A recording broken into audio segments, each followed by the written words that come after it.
Dear students, welcome back. Experiment number 4 is determination of phase and line quantities in a three-phase star and delta connected loads. In this session, I will cover only star connection, and in the next section, I will be covering the delta connected load. Here you can see a star connected load. This looks like a Y shape, right? The alphabet Y. Therefore, a star connection is also called as Y connection. A star connection is formed when the ends of three coils are joined together. Here you can see A2, B2, C2. So end of each coil is connected to a common point and the other ends being free. A1, B1 and C1 is free here, and which can be connected to a three-phase supply. So here this is three-phase 400 volts 50 hertz AC supply. In the previous all the experiments we have covered the DC supply as well as single phase AC supply, but for the first time we are doing an experiment on three phase supply. So under the source I will get three phase delta and three phase Y. So as of now we are selected DC as well as AC voltage, but for the first time I will go for three phase delta. So place it over here. Then now this parameter should be changed. So VRMS is 400 volts. So instead of 120, change it to 400 volts. And in India it is 50 hertz. So 50 hertz. I have this 400 volt 50 hertz three phase supply. Next I need to form a star connected load. For this I'll go for the resistors. I'll be placing it here. So let it be 1K itself. Take a copy of this. Then finally take a copy of this and make it vertical. So now I have three resistors. I should make this as a star configuration. As I have told, I need a common point. So let me short this and this point, and let me take the connection from R3 and give to this common point. So now this point will act like a neutral under the star connection. I cannot take the angles over here because I need to take the resistor either vertical or horizontal, because the multisim gives me provision for this, but still this is a star connection. Then very simple wiring from the upper terminal, give to the upper resistor, then from middle terminal of the generator to the one terminal of R1 and the third terminal of the generator to this point. So the connections are done. Now finally it is the time to place the meters. So let me first go for the voltmeter. The first voltmeter is connected between the first line and second line. So V1 is the first voltmeter.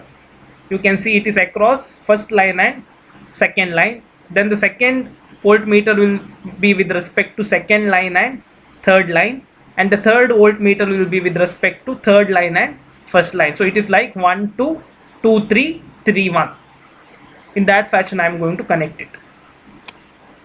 So I need the periodic value, not instantaneous. So click on the voltmeter and change the setting to periodic and uncheck the instantaneous value. Now you can take the copy of this itself. I am placing with 2 with respect to 3. So this voltmeter is V2, then The third voltmeter, again I will be taking the copy of this. So now it is 3 and the reference is with respect to 1. So I have placed the 3 line to line voltmeters.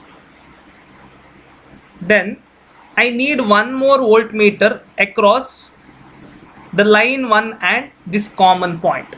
So again I will be taking the copy of this. So it is across this point and with respect to this neutral point. So VL are these 3 voltmeters and this is my VPH meter. Next is to place the ammeter.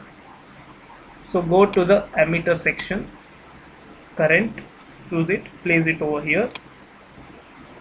Then again this should be the periodic uncheck instantaneous.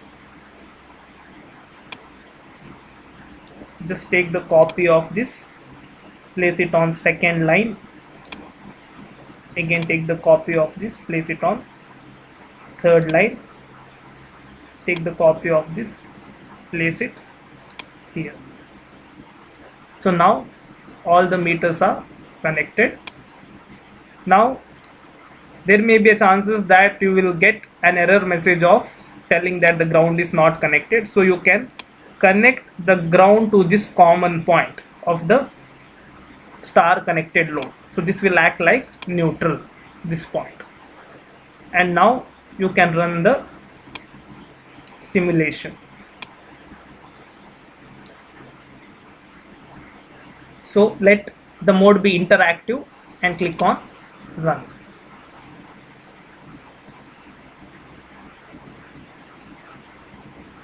You can see all the meter readings here.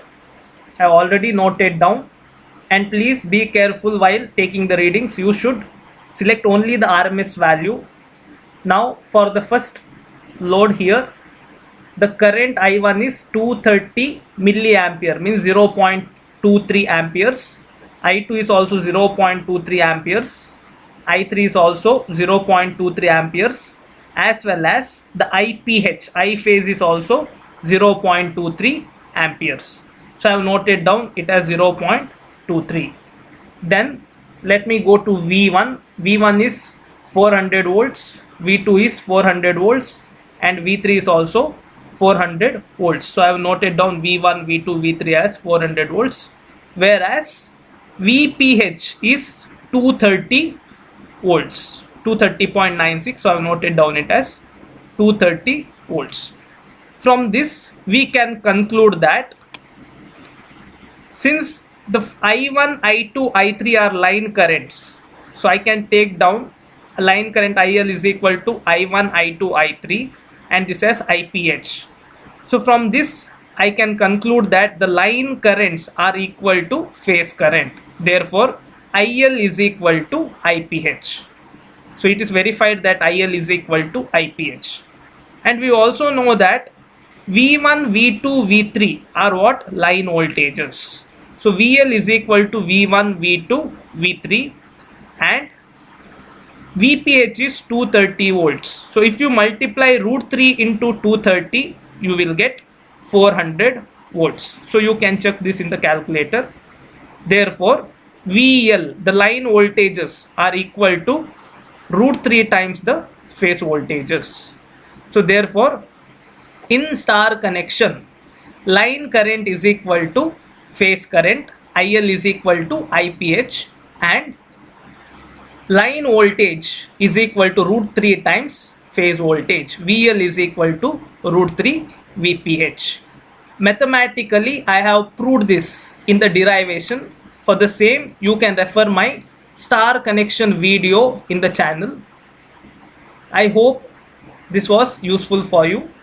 Thank you.